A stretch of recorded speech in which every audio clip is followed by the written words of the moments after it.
Baik, ini video kedua terkait dengan Pilkada 2022 yang rencananya akan dilaksanakan oleh pemerintah.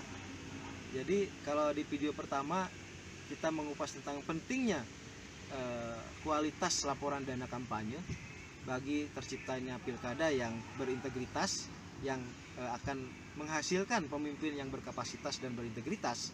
Kali ini kita akan membahas poin kedua, bagaimana pilkada ini bisa berjalan dengan baik dan berkualitas. Yang poin kedua ini adalah bagaimana pengawas bisa melakukan pengawasan terhadap para calon. Nah, kualitas pengawas ini tentu saja sangat menentukan apakah pilkada ini menjadi filter integritas atau tidak.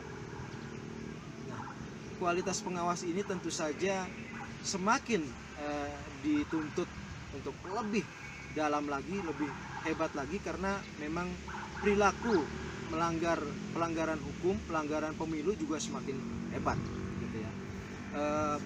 Pengawas ke depan itu harus memiliki kemampuan intelijen, kemampuan untuk mendeteksi bagaimana perilaku calon, apakah masih bisa dibenarkan secara hukum atau tidak.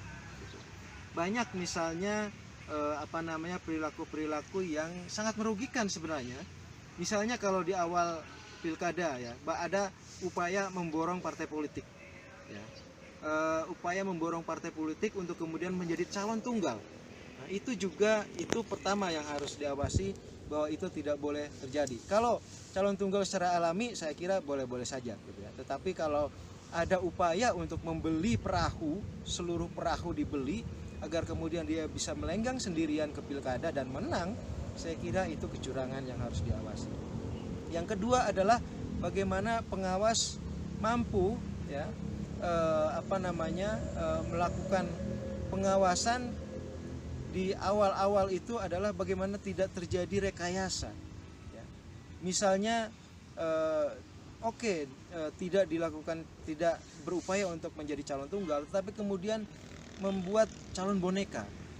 Nah, ada juga upaya seperti itu, gitu, di mana lawan itu sangat lemah, gitu. Dan akhirnya si calon yang real itu bisa menang 80 atau 90%.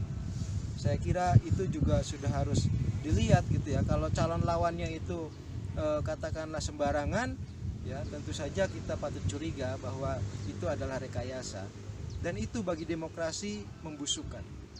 Itu membusukkan. Ya.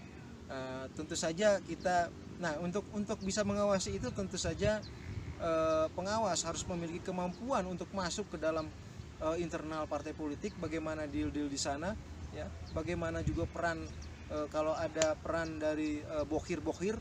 Nah, peran bokhir ini kan pada akhirnya akan membusukkan juga, gitu ya, bahwa pilkada itu akan tersandera oleh politik uang. Kemudian pengawas juga harus mampu melakukan pengawasan terhadap aliran dana. Ini yang menjadi titik lemah sebenarnya, karena suap atau korupsi pernah dikatakan oleh komisioner pengawas itu bahwa itu seperti kentut yang terasa tetapi tidak bisa dilihat siapa pelakunya. Nah, harusnya tidak seperti itu. Pengawas negara tentu punya kemampuan yang hebat, dan tentu saja katakanlah Bawaslu, gitu ya, harus memiliki kemampuan intelijen yang hebat agar kemudian semua pelanggaran itu juga bisa terdeteksi, gitu ya. Aliran dana, kemudian bagaimana rekayasa, bagaimana pemborongan sewa perahu, agar itu tidak terjadi, dan kemudian kualitas pilkada bisa menjadi baik.